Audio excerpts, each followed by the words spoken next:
Unang sulat ni Pablo kang Timoteo, Kapitulo 5. Ayaw kasabi ang magulang kanimo, kundili tambagi siya samara nga siya imong amahan. Isipa nga imong igsuon ang mga lalaki nga manghud nimo panuigon, ug ang mga babaye nga magulang nimo isipa nga imong inahan.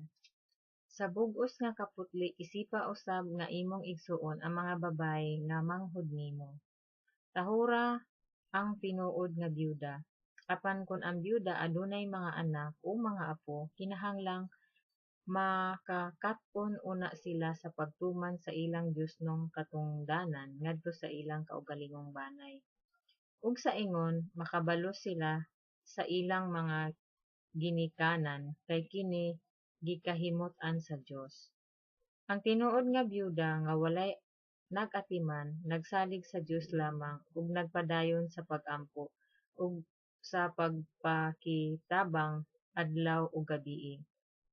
Apan ang byuda nga mapatuyangon sa kahilayan, patay na sa espiritu bisan tuod buhi pa siya sa lawas. Pahinumdumi sila niini aron walay makasaway kanila. Ang dili mag-atiman sa iyang mga paryente, labi na sa mga sakop sa iyang kaugalingong panimalay, nagsalikway sa iyang pagtuo, ug mas dautan pa siya kaysa dili magtotoo. Ayaw isulat sa talaan sa mga byuda ang nagpanuigon ug ubos sa kan-uman ka tuig.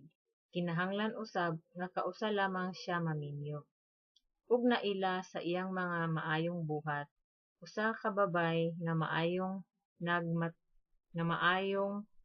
nagmatuto sa iyang mga anak ug nag-abi-abi sa mga dumuduong diha sa iyang balay.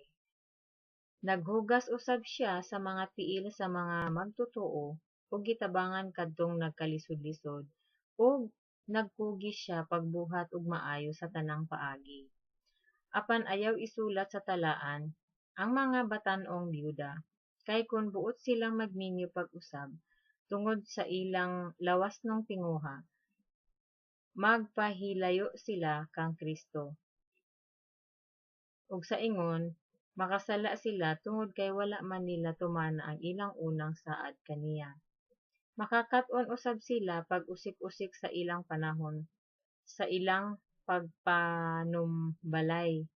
Apan labaw pa kangil-ad niini, makakat-on sila pagpanglibak ug pagpanabi sa dili unta angay nilang isulti.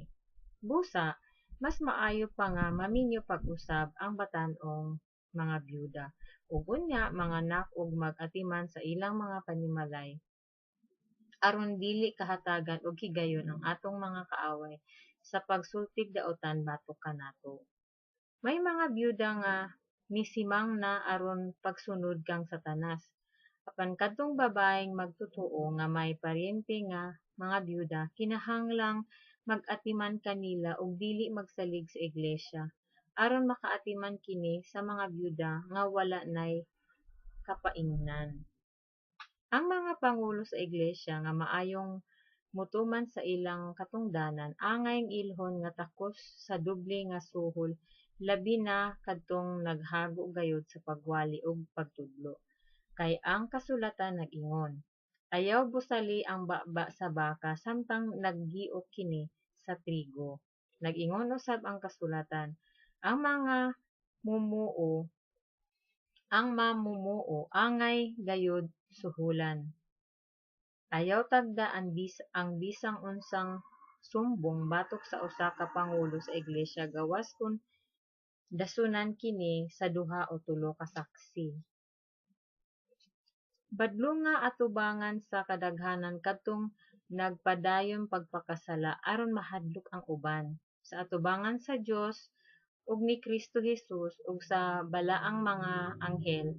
Giawhag ko ikaw sa pagtuman niining maong mga pahimangno sa walay pagpihig-pihig kang bisan kinsa diha sa tanan mong buhaton. Ayaw ipandong pagdali-dali ang imong mga kamot kang bisan kinsa alang sa buluhaton sa Ginoo. ug ayaw pag-apil sa uban sa ilang pagpakasala. Hinunoa, magmaputli ka. Ayaw na pag-inom og tubig lamang, kundili inom usab og diyutang bino aron kahilisan ka pag-ayo sanglit kanunay kang mang nagkasakit.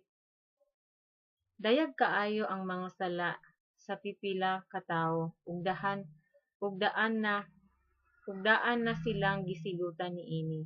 Apan ang mga sala sa uban nagtago pa karon ug madayag ra unya. Dayag usab ang mga maayong binuhatan apan bisan pa gani kun dili kini dayag dili kini matago sa dayon. Ang unang sulat ni Pablo kang Timoteo, Kapitulo 5.